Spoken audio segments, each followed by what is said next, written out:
Assalamualaikum warahmatullahi wabarakatuh. Alhamdulillahilladzi nawwara qulubana bima'rifati aqaidit tauhid wa harrara uqulana min ribqati muqaddamati syawaibit taqlid. Wassalatu wassalamu ala sayyidina Muhammad al-mu'ayyid bil mu'jizatil bahirah wa ala alihi wa ashabihi ulil manaqibil fakhirah. Ashhadu an la ilaha illallah wahdahu la syarika lah wa ashhadu anna sayyidana wa nabiyyana wa habibana Muhammadan abduhu wa rasuluh. Allahumma aftah alaina futuhal arifin warzuqna fahman nabiyyin wa ilhamal malaikatil muqarrabin. Ya hayyu ya qayyum ya rabb Musa wa Harun wa Nuh wa Ibrahim wa Muhammadin sallallahu alaihi wasallam. Akrimna bi jawdatil hifzi wal fahmi warzuqna al hikmata wa thabata az-zihni wal aqli wal hilmi wal ilmi wan najahi fid dunya wal akhirah bihaqqi sayyidina Muhammadin sallallahu alaihi wasallam ya rabbal alamin. Amma ba'd.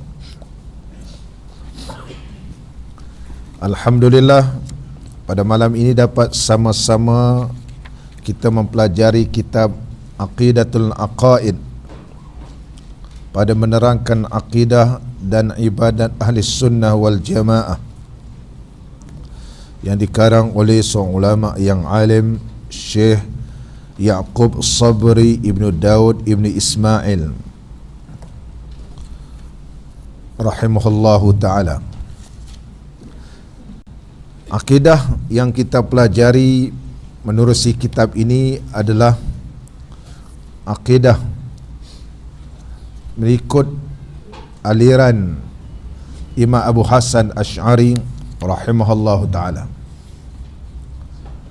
Al-Imam Abu Hasan Asy'ari radhiyallahu an, nama beliau ialah Abul Hasan Ali ibnu Ismail ibnu Ishaq ibnu Salim ibnu Ismail ibnu Abdullah ibnu Musa ibnu Bilal ibnu Abil Burdah ibnu sahibi Rasulullah sallallahu alaihi wasallam, Abu Musa Abdullah bin Al-Qais Asy'ari Al-Basri.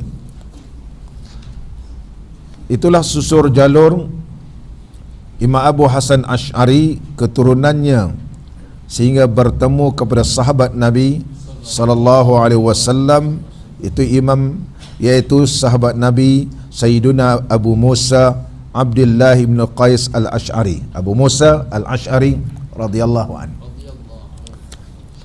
Beliau dilahirkan pada tahun 260 Hijriah dan meninggal dunia pada tahun 324 Hijriah. Di antara kitab-kitab yang telah ditinggalkan kepada kita karangan Imam Abu Hasan Asy'ari, di antaranya Al-Fusul fi Raddi 'alal Mulhidin, yaitu kitab yang membahaskan berkaitan penolakan kepada golongan etis. Di antaranya kitab Imamatus Siddiq radhiyallahu an, yaitu kepimpinan Sayyidina Abu Bakar radhiyallahu an. Di antara kitab Al-Imam Abu Hasan Asy'ari Khalqul A'mal, di antaranya kitab As-Sifat, membahaskan tentang sifat-sifat Allah. Di antara kitab yang terkenal Ar-Raddu 'alal Mujassimah, iaitu kitab yang menolak golongan yang menyatakan Allah ini seperti jisim, golongan mujassimah, seperti Allah boleh duduk di atas aras, Allah ada tangan, Allah ada mata dan sebagainya. Di antara kitab beliau Ar-Ru'yah, dan di antaranya kitab yang paling masyhur Maqalat Al-Islamiyin. Kitab ni membicarakan tentang firqah-firqah, iaitu golongan-golongan aliran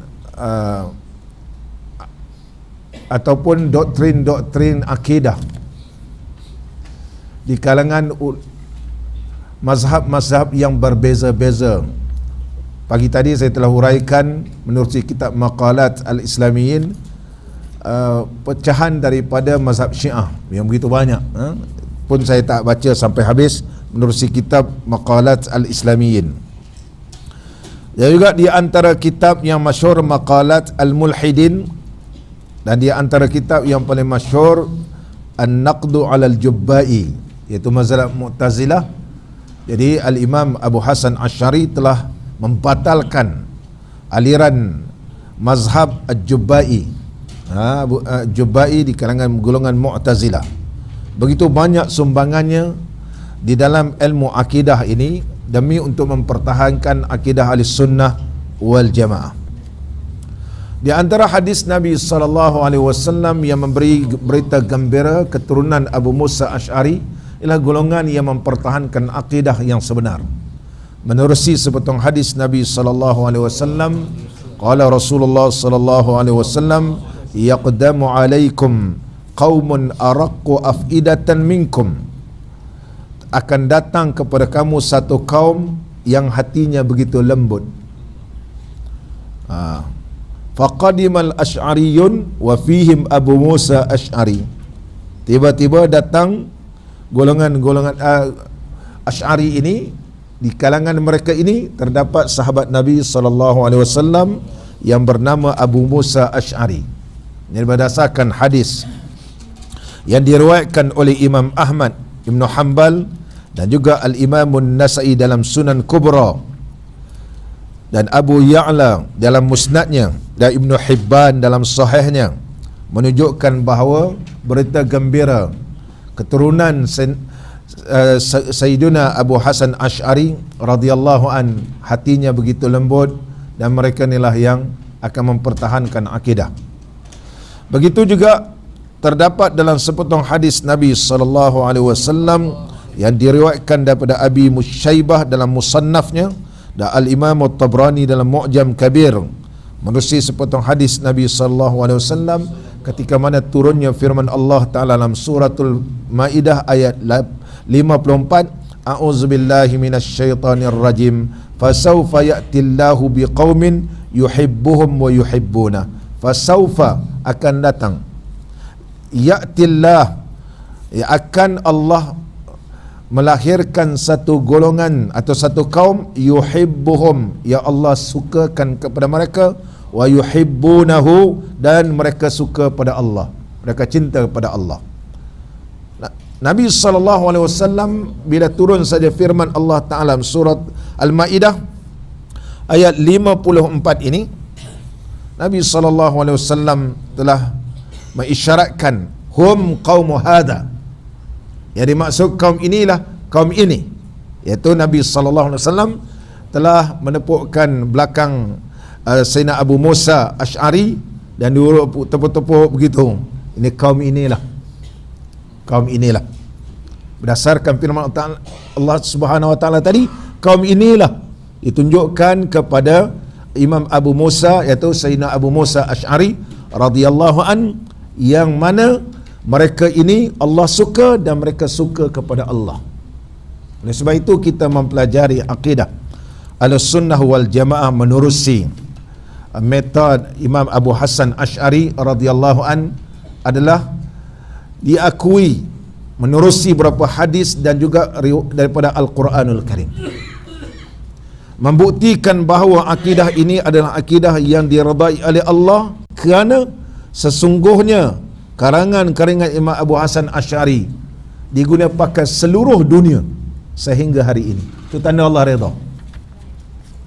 Tidak ada satu pelusuk dalam dunia ini yang tidak mempelajari akidah Asy'ariyah.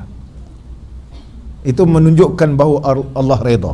Mana-mana kitab, seluruh dunia membaca kitab itu, menunjukkan bahawa Allah redha. Contoh kitab Hikam Ibn Athaillah Sakandari. Sedangkan negara kita ni bukan negara orang Arab pun, pergi baca.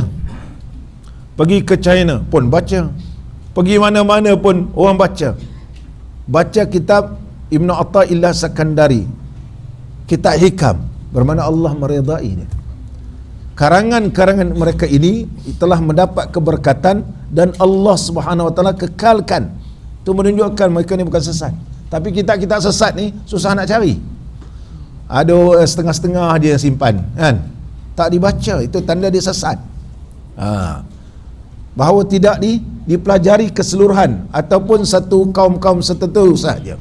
Berbeza akidah yang dibawa yang ditunjukkan menerusi meta Imam Abu Hasan Asy'ari berdasarkan Quran dan hadis Nabi sallallahu alaihi wasallam. Muslimin dan muslimat yang dirahmati oleh Allah. Begitu ramainya di kalangan para alim ulama hadis. Yang mereka ini adalah di kalangan mazhab Asy'ariyah. Imam Abu Hasan Asy'ari radhiyallahu an, beliau adalah seorang ulama yang alim dalam ilmu hadis. Dan beliau juga adalah seorang ulama yang alim.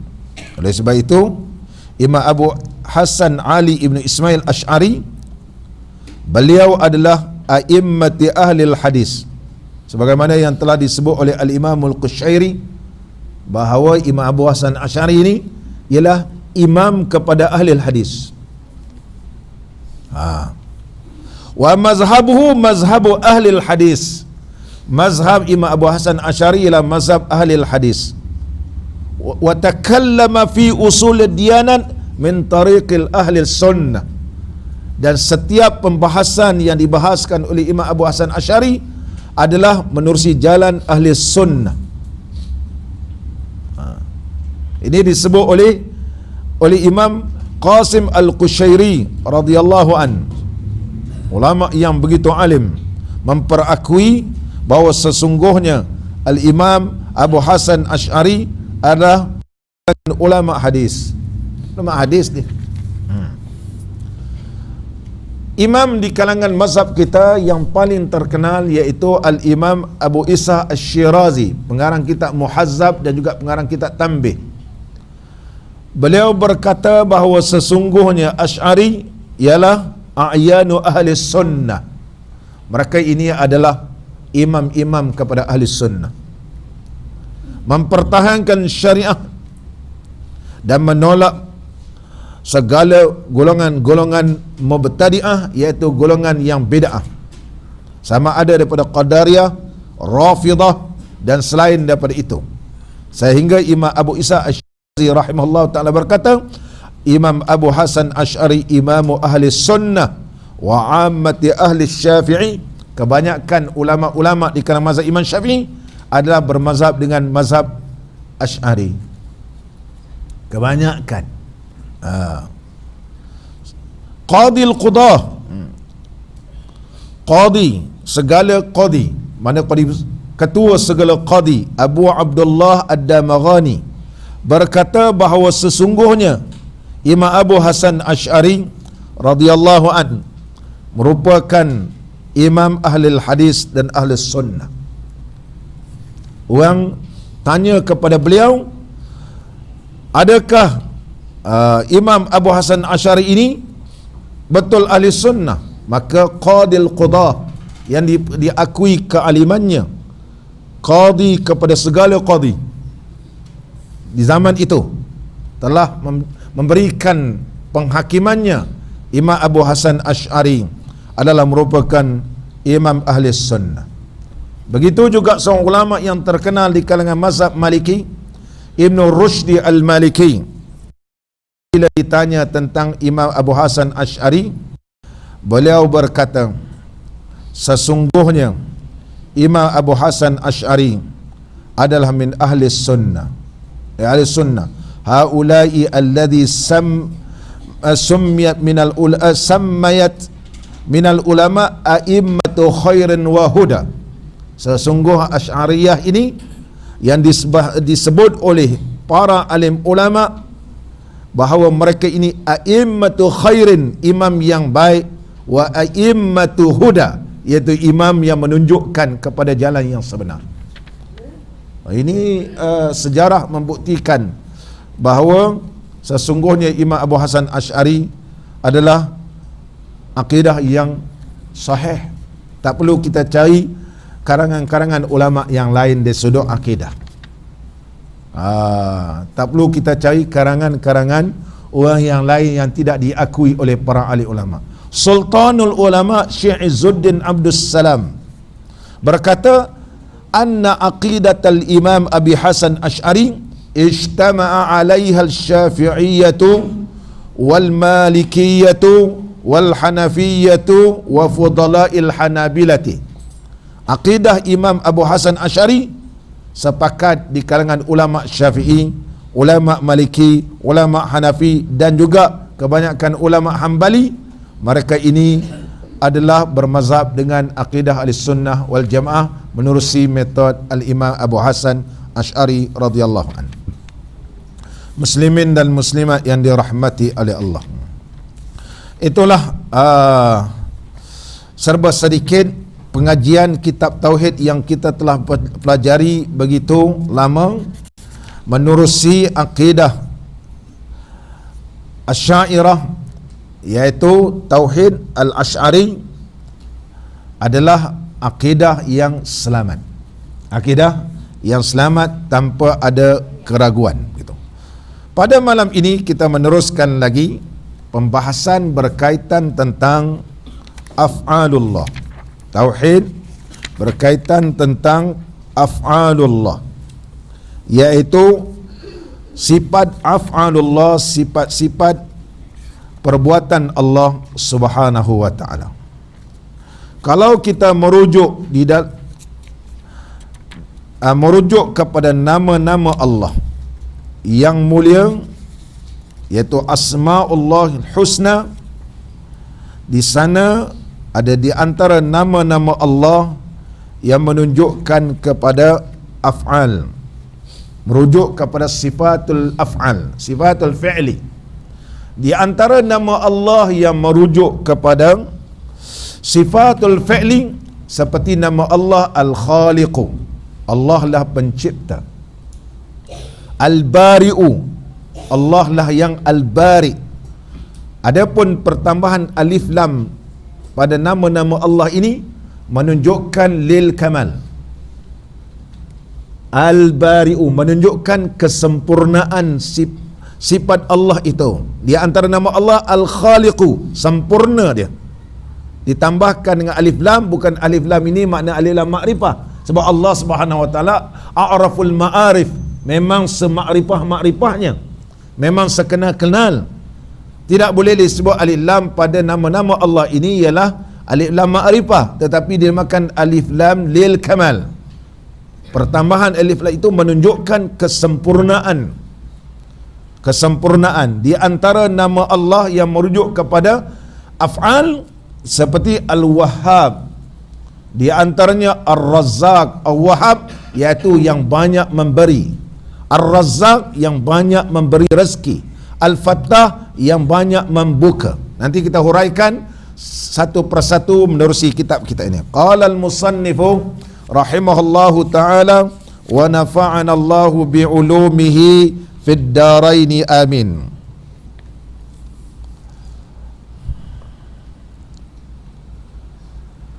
Dan tiada wajib di atas Allah Subhanahu wa taala sesuatu itu hanya semata-mata kurnianya jua. Situ. Allah Subhanahu wa taala tidak mengambil manfaat di atas apa yang dijadikan oleh Allah. Apa yang diberikan oleh Allah itu adalah merupakan fadlullah, kurniaan Allah. Allah jadikan kita ini, Allah tak nak manfaat daripada apa-apa kepada kita. Oleh sebab itu pengarang kitab Aqidatun Najin, Tuan Syekh Tuan Minal telah membawa apa dalil-dalil sebagaimana yang telah disebut di dalam tafsir Jalalain. Syekh Jalaluddin As-Sayuti dan Syekh Jalaluddin Al-Mahalli, mereka bergabung berdua telah menyempurnakan tafsir yang dinamakan tafsir Jalalain, tafsir dua orang Jalal. Seorang bernama Syekh Jalaluddin As-Sayuti, yang kedua iaitu Syekh Jalaluddin Al-Mahalli. Dan kitab tafsir Jalalain ini telah disyarahkan oleh ramai di kalangan para alim ulama. Di antaranya seorang ulama yang alim di kalangan mazhab Maliki, Al-Imam As-Sawi. Al-Imam As-Sawi, masyhur Imam Sawi, dan makamnya dia di Pekan Qahirah. Al-Imam As-Sawi rahimahullah taala, seorang ulama Azhar yang alim. Al-Imam As-Sawi rahimahullah taala telah mentafsirkan firman Allah, "Wa ma khalaqtul jinna wal insa illa liya'budun." Wa ma khalaqtul jinna wal insa, tidak aku jadikan jin dan manusia illa, kecuali liya'budun. Li itu adakah memberi maksud kerana ataupun sebaliknya? Kalau kita tafsirkan lam itu memberi maksud lam li ta'lil, illat, tujuan Allah ciptakan jin dan manusia supaya mereka itu menyembah Allah. Kalau mereka tak sembah Allah, adakah menggugatkan kepada Allah? Allah bersifat dengan sifat istighna, tak memerlukan kepada yang lain. Seluruh makhluk yang diciptakan oleh Allah tak sembah Allah, tergugatkah kedudukan Allah? Tidak tergugat. Bagaimana boleh menterjemahkan ayat Quran, "Wa ma khalaqtul jinna wal insa illa liya'budun"? Tidak aku ciptakan jin dan manusia mereka untuk menyembah aku. Kalau tak sembah, adakah tergugat? Tidak. Oleh sebab itu, mengikut akidah Ahlussunnah wal Jamaah,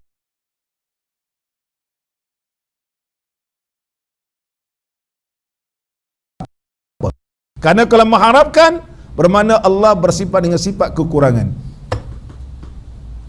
Jadi Tuan Minal telah membahaskan begitu panjang dalam kitab Aqidatun Najin dalam bab istighna, menelusuri firman Allah Ta'ala tadi, dan begitu juga disebut oleh Al-Imam As-Sawi, merupakan hasyiah kepada tafsir Al-Imam Jalalain, iaitu tafsir Jalalain. Al-Imam yang membahaskan. Jadi tanda tanya kepada kita, lam itu apa maksudnya? Lam yang ada pada firman Allah Ta'ala illa liya'budun, lam itu maksud apa? Kalau bukan maksud kerana ataupun untuk, maksudnya apa? Lam itu dalam bahasa Arab banyak maksud, kata Tuan Syekh. Maksudnya iaitu al-aqibatu was-sayrurah. Nama dia lamul aqibati was-sayrurati. Nama dia lam aqibah was-sayrurah. Syekh Tuan Minal juga bahas yang sama dalam kitab Aqidatun Najin yang kita baca di Masjid Bukit Katil. Maksudnya adalah akibat penghujungnya, selayaknya bagi hamba Allah yang telah mendapat kurniaan Allah yang begitu banyak, mengabdikan diri kepada Allah. Mana tidak aku jadikan jin dan manusia itu melainkan sepatutnya mereka itu mengabdikan menyembah aku, bukan supaya mereka itu menyembah aku. Kalau kena supaya ni bermakna Allah bersifat dengan sifat kekurangan, nakkan supaya mereka ini sembah. Kalau tak sembah, habis. Mana sifat istighna? Nampak? Ulama tauhid dia bahas begitu detail.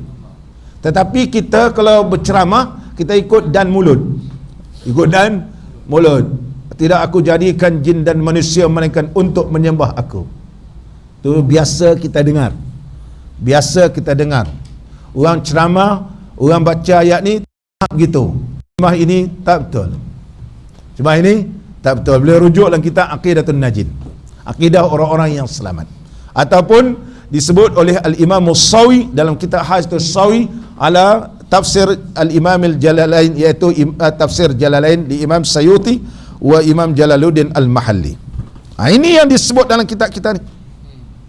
Dan tidak wajib di atas Allah Ta'ala sesuatu itu hanya semata-mata kurnia juga. Nampak ni?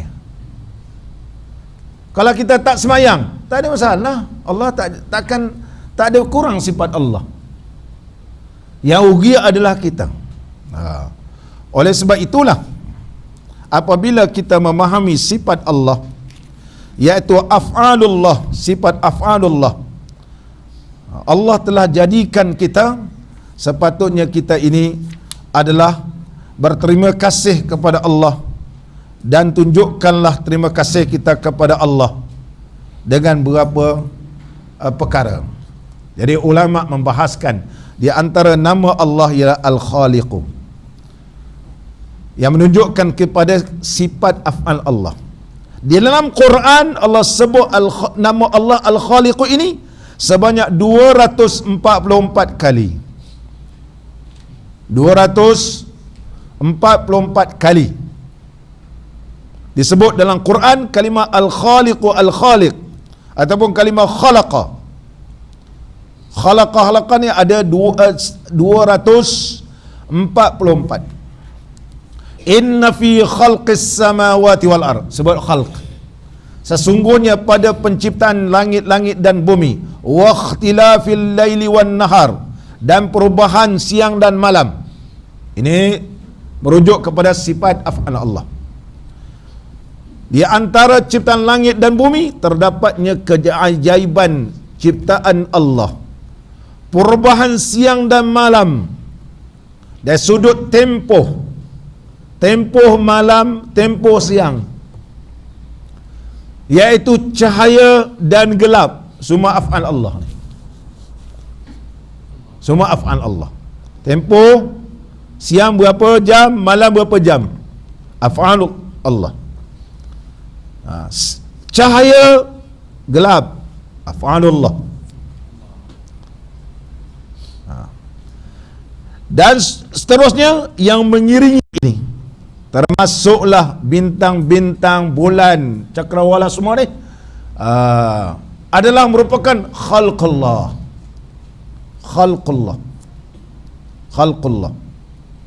Dan Allah turunkan air daripada langit, khalqullah. Bila disebut inna fi khalqis sama, kalimah sama, Allah berfirman wa anzalna minas samai ma'an tahura, dan sesungguhnya kami telah menurunkan daripada langit. Tadi inna fi khalqis samawati wal ard, sesungguhnya pada penciptaan langit ada keajaibannya, bahawa di antaranya Allah turunkan air daripada langit. Air tak ada 1 bulan berasap semua. Dah ada air banyak pula, macam mana? Ini di antara af'alullah. Baru tahu nak menadah tangan mengharapkan pada Allah Ta'ala.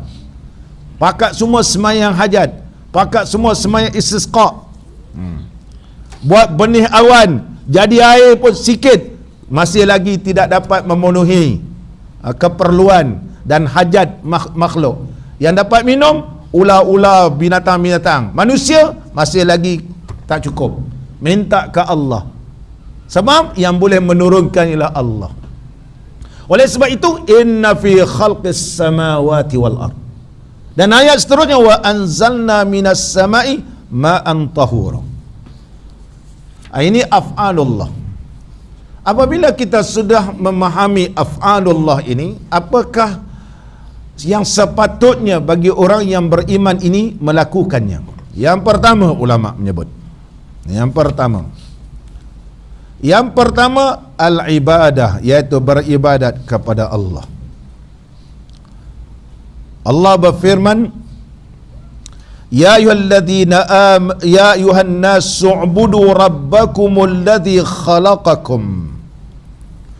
Wahai manusia, u'budu rabbakum, sembahlah akan Tuhan kamu, alladzi, yang Tuhan kamu, khalaqakum, yang telah menjadikan kamu. Jadi tak jadi ini ialah sifatul af'al. Setelah Allah ciptakan begitu cantik dan Allah berikan rezeki semua ni, maka sembahlah Allah. La ilaha illa ana fa'budun. Surah Al-Anbiya ayat 25. Dari surah Al-Baqarah ayat 21. Ya ayuhan nasu u'budu rabbakumul ladzi khalaqakum wal ladzina min qablikum la'allakum tattaqun alladzi ja'ala lakumul arda firasyan was samaa'a binaa'a wa anzalna minas samaa'i ma'an. Ini firman Allah Ta'ala dalam suratul Baqarah. Dalam suratul Anbiya Allah Subhanahu wa taala tegaskan tidak ada Tuhan melainkan aku. La ilaha illa ana. Tidak ada Tuhan illa ana melainkan aku. Fa'budun ay fa'buduni. Maka sembahlah aku.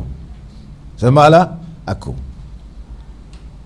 Dan Allah Subhanahu wa taala berfirman, ibadat ini apa maksudnya? Hendaklah ibadat mengikut jalan yang lurus, melalui akidah yang sahihah, jangan akidah yang tak betul. Allah tegaskan lagi dalam surah Az-Zukhruf, innallaha huwa rabbi wa rabbukum.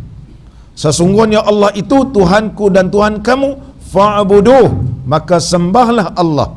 Hadza siratum mustaqim. Inilah jalan yang lurus. Nabi sallallahu alaihi wasallam membawa jalan yang lurus, akidah yang sahih, tidak ada syirik.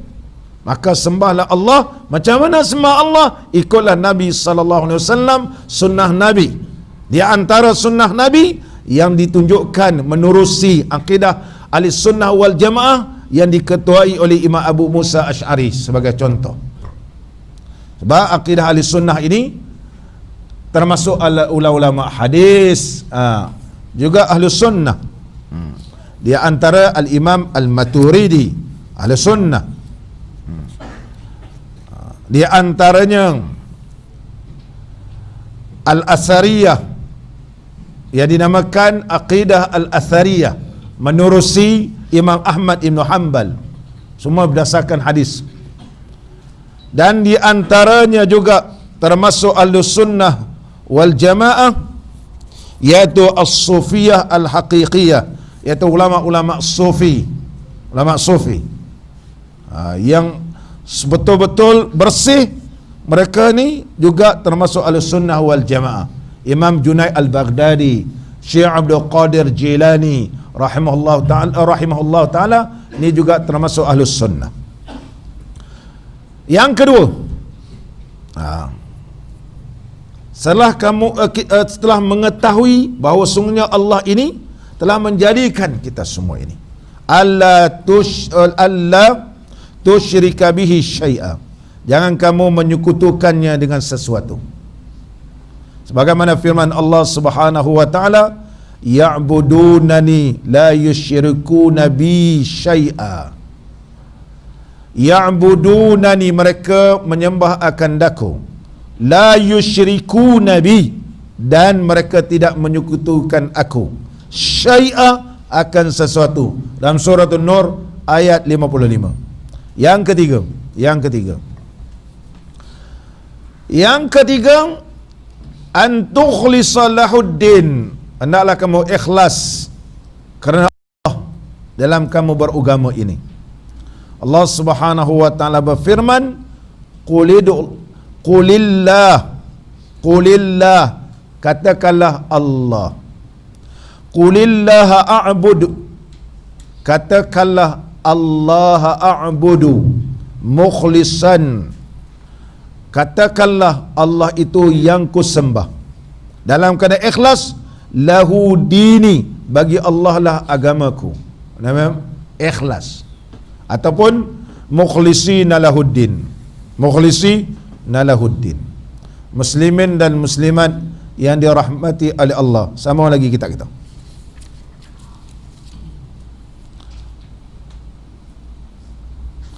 Dan dialah Allah yang mengurniakan hamba dengan beberapa nikmat dan kebajikan, padahal tiada dilazim atas dia. Tidak wajib bagi Allah nak bagi nikmat kepada kita. Tak wajib. Adakah wajib Allah bagikan kita ini rezeki? Tidak wajib. Hanya itu adalah pemberian daripada Allah. Dan Allah beri nikmat kepada kita, adakah wajib bagi Allah? Tak. Itu harus bagi Allah. Yang kita belajar sifat, iaitu perkara mumkinat, sihat. Allah nak bagi kita sihat, wajib? Tak wajib, sebab dia mumkinat. Allah nak bagi kita sakit, Wajib tak wajib? Mustahilkah Allah nak bagi kita? Tak, harus bagi Allah. Oleh sebab itu harus bagi Allah. Allah nak bagikan kita sihat, Allah nak bagikan kita tak sihat, harus bagi Allah, bukan wajib. Oleh sebab itu kita mohon kepada Allah Ta'ala supaya Allah Subhanahu Wa Ta'ala memberikan kesihatan kepada kita. Sebab bukan wajib bagi Allah nak jadikan kita sihat. Oleh sebab itu kita mohon pada Allah supaya Allah sihatkan kita. Tidak mustahil bagi Allah nak diujikan kita dengan beberapa ujian. Oleh sebab itu kita mohon pada Allah Ta'ala supaya Allah jauhkan kita daripada bala. Itu yang disebut dalam kitab kita. Apakah perbezaan di antara nikmat? Nikmat ini, di dalam Islam, nikmat ini terbahagi kepada dua. Yang pertama dinamakan nikmah an-ni'matud diniyah, nama dia. Ada dinamakan ni'matun diniyah. Dan yang kedua iaitu nikmatun dunyawiyah. Nikmat duniawi. Nikmat duniawi. Nikmatud dunyah, nikmatud diniyah ini iaitu nikmat taufik Islam kepada Islam. Ini nikmat, dinamakan nikmatun diniyah nama dia. Yang mana nikmat berbentuk agama iaitu nikmat Allah taufikkan kita kepada Islam. Itu nikmat besar. Hari-hari kita bersyukur pada Allah di atas nikmat Islam yang Allah berikan pada kita. Minta supaya Allah Ta'ala jadikan kita orang Islam yang benar-benar mengikut apa yang diperintahkan oleh Allah Ta'ala dan meninggal apa yang dilarang. Nikmatut taufiq lil Islam. Dan nikmatud diniyah ini nikmatun sunnah. Apa tu? Nikmatut taufiq lil sunnah. Nikmat yang mana Allah taufikkan kepada ikut sunnah Nabi sallallahu alaihi wasallam. Oh, nikmat. Itu nikmat besar. Berapa ramai makhluk Allah ini tidak mendapat taufik di sudut beramal dengan sunnah. Kalau kita beramal dengan sunnah, Allah berikan taufik. Hadhi ni'matun diniyatun. Ini adalah merupakan nikmat di sudut diniyah. Nikmatut taufik li ta'ah. Nikmat taufik kepada ketaatan. Oh, ini pun juga nikmat daripada Allah. Allah yang beri kepada kita. Oleh sebab itu sifatul af'al. Kita boleh semayang maghrib berjamaah, kita sama-sama mengaji kitab tauhid ni, aqidatul aqaid ini adalah sifatul af'al daripada Allah. Ini sifatul af'al. Allah taufikkan kita taat, minta pada Allah Ta'ala supaya Allah kekalkan nikmat ini.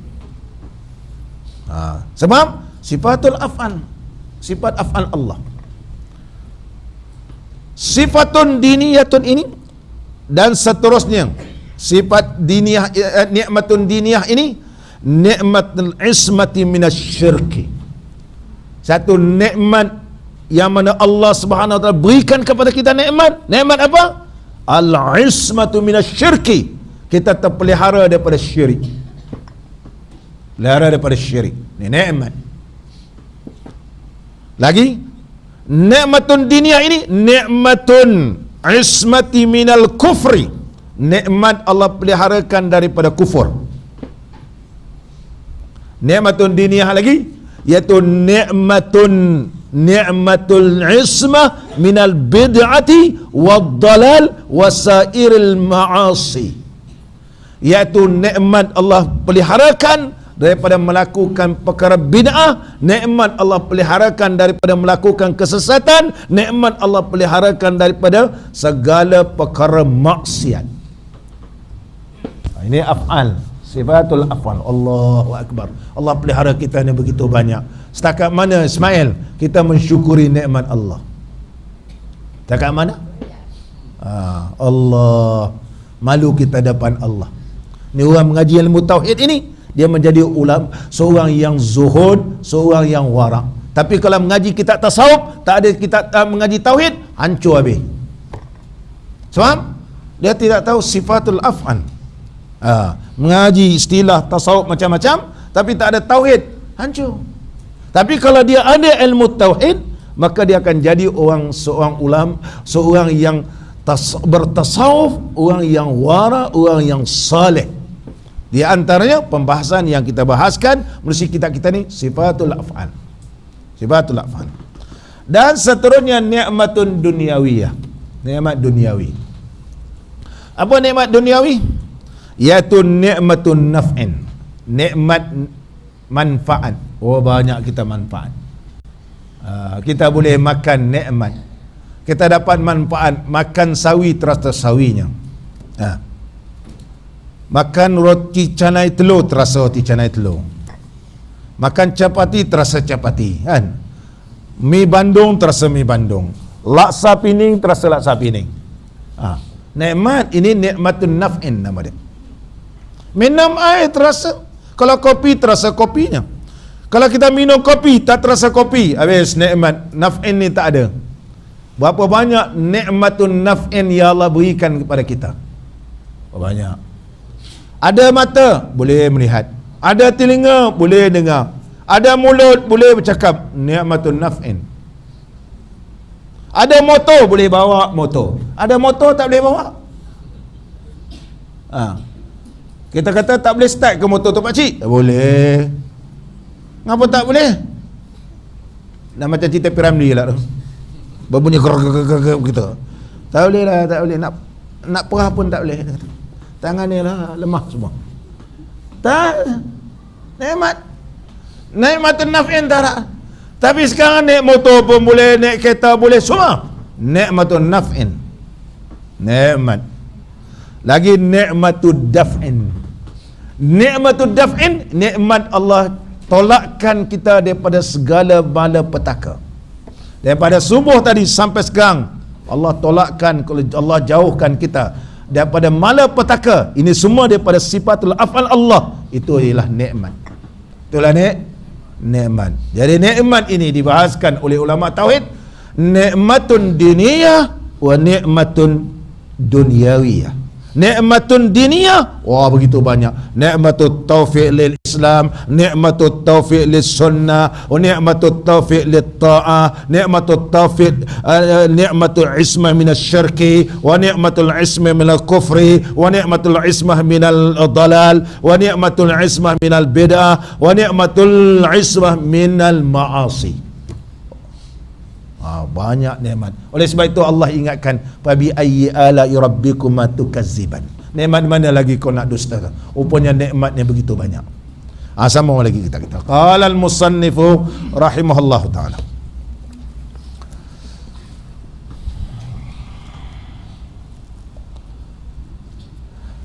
Hanya senya itu adalah semata-mata kurnianya.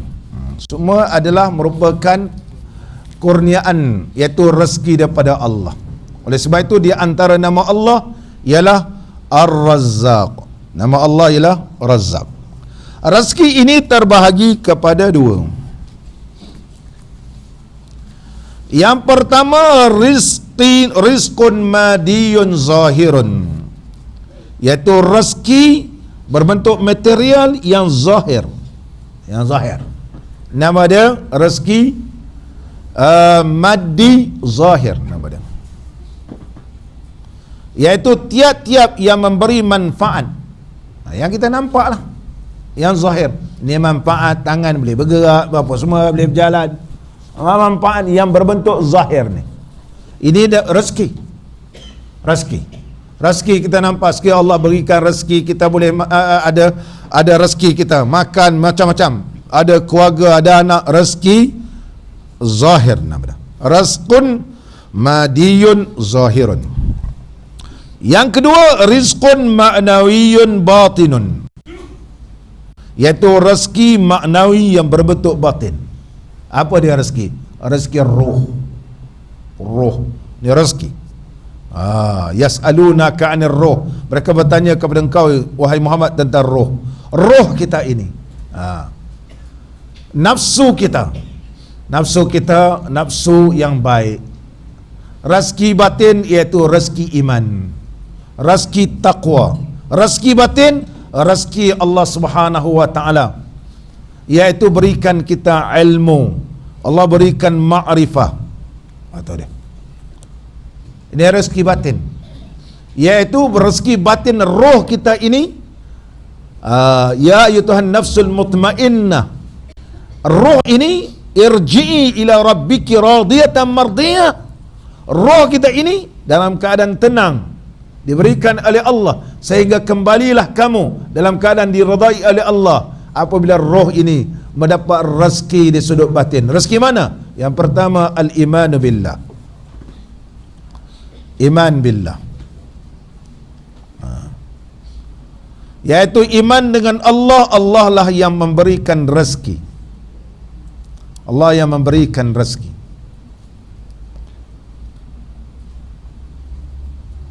Dan seterusnya, Razzaq rezeki. Sebab rezeki ini, asbabur rezeki, rezeki keimanan semua ini ialah asbabur rezeki taqwa Allah, ialah bertakwa. Wa man yattaqillah, barang siapa bertakwa kepada Allah, yaj'al lahu makhraja, Allah jadikan baginya jalan keluar. Rezeki ini luas, bukan setakat rezeki zahir, rezeki batin. Bila mereka bertakwa, Allah berikan jalan keluar rezeki, iaitu Allah berikan rezeki kepada keimanan, rezeki keimanan. Sebelum ni langsung tak ada pun teringin nak semayang berjemaah, nak mengaji. Sekarang Allah berikan rezeki sebab takwa. Allah berikan rezeki suka berzikir, suka berzikir.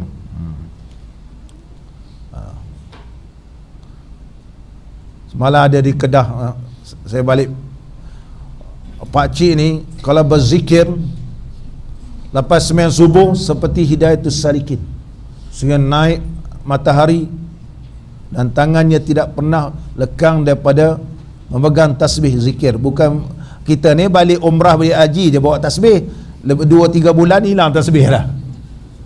Balik haji dia nampak tasbih, 2-3 bulan royop habis, mana tasbih? Tak ada. Dulu macam-macam tasbih, koka ke tak koka semua ada.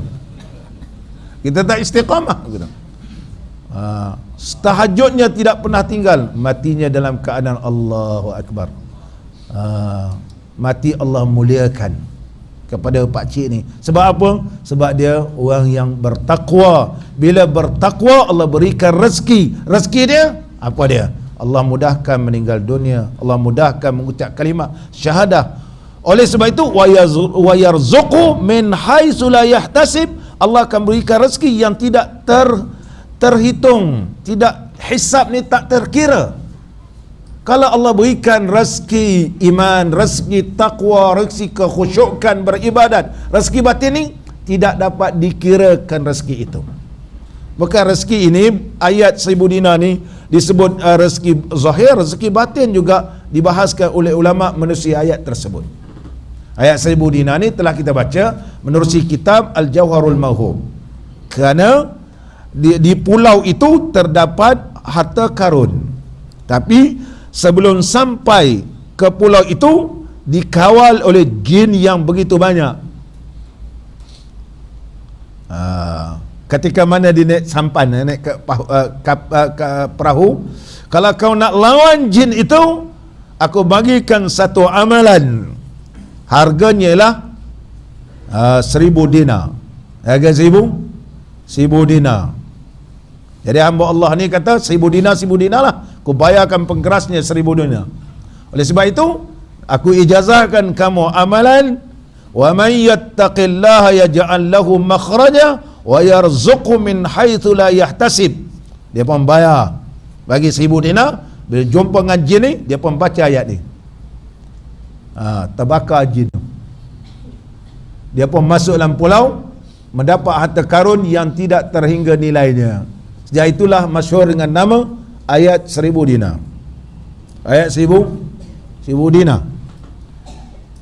Pengarang kitab kita telah menyebut dalam bab taqwa menerusi kitab Al-Jawharul Mawhub. Jawharul Mawhub itu asal yang disebut 1000 dinar. Sebab dia nak dapat ijazah amalan itu dibayar 1000 dinar. Lepas dapat tu dia pun amal, setan-setan habis. Sebab dia bertakwa. Bertakwa. Ayat ni juga disebut dalam perubatan, iaitu takhriqul jinni nama dia.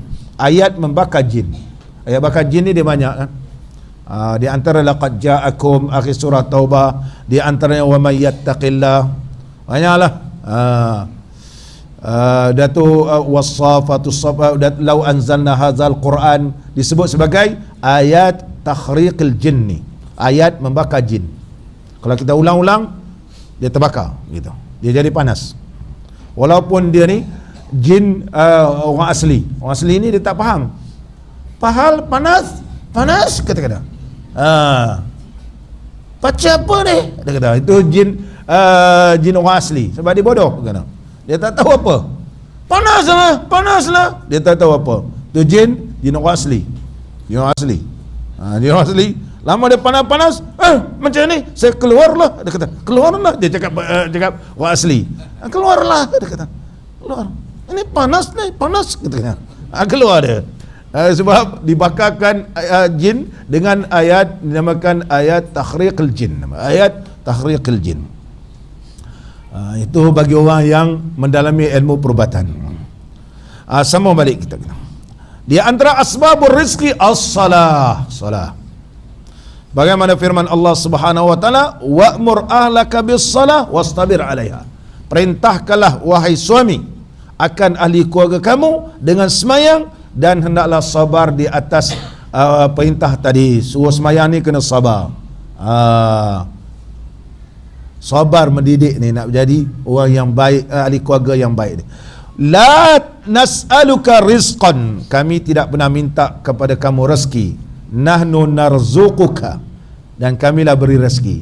Jadi ayat kamilah memberi rezeki adalah menyusuli suruh semayang. Mana orang yang semayang ni kalau dijaga, insya-Allah Allah Subhanahu wa taala berikan rezeki sama ada zahir dan juga rezeki batin, sebab Allah lah bersifat dengan sifatul af'al. Sebab kita tak jaga solat, habis semua. Solat yang berkualiti. Yang ketiga, asbabur rezeki al-iman wal amalus salih. Iman dan amal salih. Sebagaimana Allah Subhanahu wa taala berfirman dalam surah Al-Hajj ayat 50, "Falladzina amanu", adapun orang yang telah beriman, "wa amilus salihati", dan beramal saleh, "lahum maghfiratun", bagi mereka itu keampunan, "wa rizqun karimun", rezeki yang mulia. Mana orang yang nak dapat rezeki zahir dan batin ni, maka hendaklah dia beriman dan beramal saleh. Allah telah janjikan baginya keampunan dan Allah akan berikan rezeki yang mulia. Kena yakin, sebab Allah dah bersifat dengan sifatul af'al. Dan yang keempat, bila kita menyebut nama Allah, Ismullah Ar-Razzaq, mengajarkan kepada kita supaya kita bersyukur. Bila dapat rezeki ni, ni rezeki, ini rezeki. Mengajarkan kita supaya menjadi hamba Allah yang bersyukur, sentiasa mensyukuri. Nashkurullah. Kita baca alhamdulillah sebagaimana Allah berfirman dalam suratul Baqarah ayat 182, ya ayyuhalladzina amanu, wahai orang yang beriman, kulu min thayyibati ma razaqnakum, makanlah daripada benda-benda yang baik, yang halal, halal, thayyiban, halalun thayyiban, halal ni banyak, tayyib. Oleh sebab itu Allah Subhanahu wa taala menyebut kalimah tayyib. Allah tak sebut kalimah halal. Tayyib ni banyak. Tayyib dari sudut mana? Betul lah dia halal, tapi akidah dia tak halal. Akidah dia tak tayyib. Makanan halal, tapi yang menjual tu semayang pun tidak. Kan? dia tak semayang, dia tak menutup aurat. Macam mana? Allah berfirman min tayyibat, tayyib, mana orang Islam yang saleh. Orang Islam yang saleh bukan dipandang pada yang halal saja, tapi Allah berfirman tayyib. Tayyib, orang tu ialah orang Islam yang baik, yang wara, yang bertakwa. Maka disebabkan itulah washkuruh lillah, bersyukurlah kamu kepada Allah. Tidak sekadar ianya bersih, tapi pembuatnya kafir. Ada orang yang lebih baik, ianya bersih, halal, tapi pembuatnya ialah orang yang saleh, tayyib, baik dari sudut mana? Fil akhlaq wa fis suluk, dari sudut akhlak, budi pekerti. Dari sudut apa? Dari sudut akidahnya, dari sudut pekerja-pekerjanya yang saleh, jaga semayang, jaga aurat, semua. Allahu Akbar. Allah sebut min tayyibati ma razaqnakum washkuru lillah. Washkuru lillah. Itu kena faham. Sebab apa Allah gunakan kalimah tayyib? Kalimah tayyib. Muslimin dan muslimat yang dirahmati oleh Allah. Dan seterusnya lagi. Qala al-musannif rahimahullahu ta'ala, maka adalah bagi Allah itu memberi kelebihan akan hambanya dan memberikan kebajikan, nikmat dan rahmat. Sekaliannya itu semata-mata limpah kurnianya kepada hambanya, kerana adalah ia yang kuasa di atas bahawa menolongi bagi hambanya itu dengan beberapa bagai daripada azab. Allah Subhanahu Wa Taala boleh selamatkan kita daripada azab. Oleh sebab itu kita minta ke Allah Taala, Allahumma ajirni minan nar, Allahumma ajirni minan nar. Siapa yang boleh lakukan bahawa seseorang itu boleh terselamat daripada siksaan? Melainkan Allah. Oleh sebab itu kita pohon pada Allah Ta'ala, Allahumma ajirni minan nar, Allahumma ajirni minan nar. Ya Allah, ya Tuhanku, jauhlah, selamatkanlah, peliharakanlah aku daripada api neraka. Peliharalah aku daripada api neraka-Mu, ya Allah, jauh daripada api neraka. Peliharakan kita. Allahumma ajirni minan nar, Allahumma ajirni minan nar. Hanya Allah. Kita minta Allahumma inna na'udzubika minal hammi wal hazan. Kita minta kepada Allah Ta'ala, jauhlah aku ya Allah daripada hammi. Hammi ini iaitu duka cita yang akan datang. Itu ham. Wal hazan, yang telah berlalu. Sedih ni ialah benda yang berlalu. Oleh sebab itu kita mohon pada Allah Ta'ala, Allahumma inni a'udzubika minal hammi. Minal ham menunjukkan yang akan datang. Mana akan datang, jauhlah aku mohon perlindungan kepadamu ya Allah daripada kerusingan, daripada kekusutan, daripada segala-gala yang merusingkan yang berbentuk akan datang. Itu maksud ham. Bila kita nak sapu muka, kita baca la ilaha illallah, Allahumma azhib anni hamma. Hadis yang diriwayatkan oleh Al-Imam Ibn Sunni, rawina anis Ibn Sunni, diriwayatkan kepada kami, kata Al-Imam Nawawi dalam kitab Al-Azkar, rawina an Ibn Sunni, diriwayatkan kepada kami daripada Ibn Sunni, sehinggalah Nabi SAW bahawa ketika mana Nabi SAW selesai saja solat, dah habis solat dah, meletakkan tangannya yang mulia di atas dahi, membaca asyhadu an la ilaha illallah. Ada riwayat baca asyhadu an la ilaha illallah huwar rahmanur rahim, Allahumma azhib annil hamma wal hazan. Ya Allah, hilangkanlah daripadaku al-hamma. Al-hamma ni yang akan datang. Mana insya-Allah orang yang baca ni, insya-Allah tak adalah kena penyakit kemurungan, tak ada masuk kerusingan, Tak ada jadi, tak mana dia macam ni. Duduk depan pintu depan rumah. Mana? Makcik. Makcik dia dah. Orang kata makcik dah tak ingat. Tak kenal orang. Nak semayang, semayang, dia dah tak semayang dah. Nah, kita mohon pada Allah Ta'ala sampai kita bertemu dengan Allah, tak ada kita boleh baca Quran, boleh kita ingat lagi zikir, Oleh sebab itu ulama menyatakan mal farqu bainal ham wal hazan. Apa perbezaan di antara ham wal hazan? Ham ialah mustaqbal, supaya kita bila meninggal dunia besok, kita dalam keadaan sedang baca Quran contohnya. Orang kata makcik tu dah 100 tahun umur dia, kan? Tak pakai cermin mata, baca Quran. Dia boleh baca. Dia meninggal dunia waktu mana? Waktu sedang baca Quran, Quran dia pegang, walaupun umur dah 100 tahun. Nampak ni? Sebab dia berdoa kepada Allah Ta'ala, Allahumma inni a'udzubika minal hammi wal hazan. Bila pas semayang dia, Allahumma azim anni hamma, mustaqbal, yang akan datang, wal hazan, yang telah berlalu. Kesedihan yang apa semua ni, minta Allah hilangkan, supaya diberikan kepada kita ni dalam keadaan segar bugar, beribadat dalam keadaan ceria, rasa khusyuk.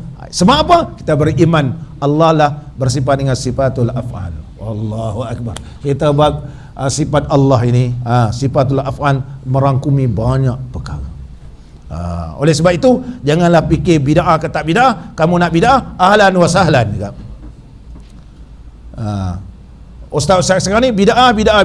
Tak bid'ah apa dia? Apa tak bid'ah? Habis dah baca kitab semua. Ngaji kita hadis, kita apa? Setakat terjemahan, buat apa? Terjemahan. Macam sekarang sibuklah Astaghfirullahalazim bertubi-tubi. Tadi pun ada orang tanya saya lagi. Tadi saya dah uraikan Masjid Al-Azim.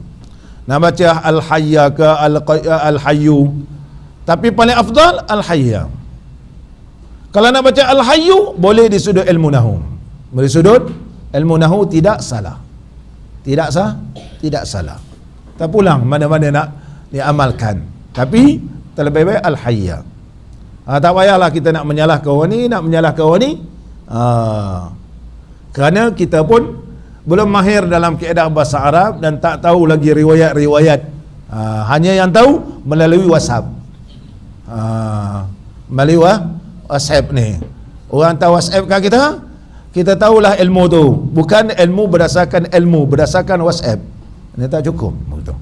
Muslimin dan muslimat yang dirahmati oleh Allah, insyaAllah kita sama akan datang lagi pembahasan berkaitan dengan sifatul af'al. Mudah-mudahan apa yang kita bahaskan menerusi kitab Aqidatul Aqaid memberi manfaat insyaAllah.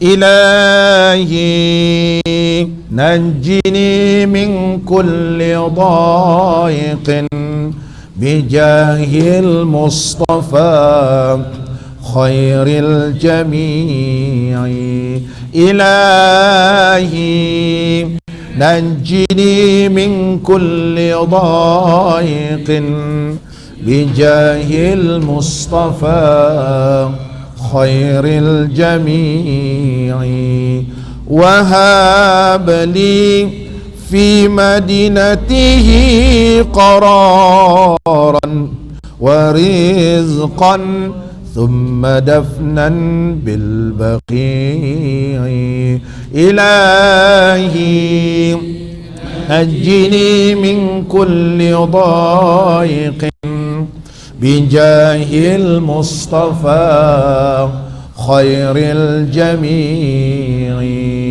وخاتمة بإيمان وسترا جميلا بالمجيب وبالسميع إلهي نجني من كل ضائق بجاه المصطفى خير الجميع وسكن مكة زمنا وطورا وبطيبة في مجاورة الشفيع إلهي نجني من كل ضائق بجاه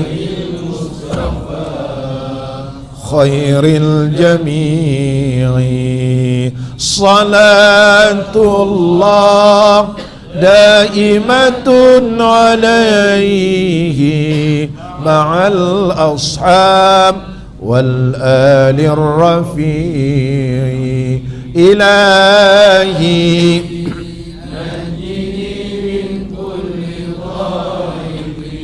بجاه المصطفى خير الجميع بسم الله الرحمن الرحيم الحمد لله رب العالمين حمدا يوافي نعمه ويكافئ مزيده يا ربنا لك الحمد كما ينبغي لجلال وجهك الكريم وعظيم سلطانك اللهم صل على سيدنا محمد صلاة تبلغنا بها العمرة وحج بيتك الحرام وزيارة حبيبك ونبيك سيدنا محمد عليه أفضل الصلاة والتسليم في صحة وعافية وسلامة ولطف وبلوغ المرام اللهم لا تمتنا حتى نرى باب السلام ونصلي خلف المقام إبراهيم عليه السلام ونشرب ماء الزمزم في مسجد الحرام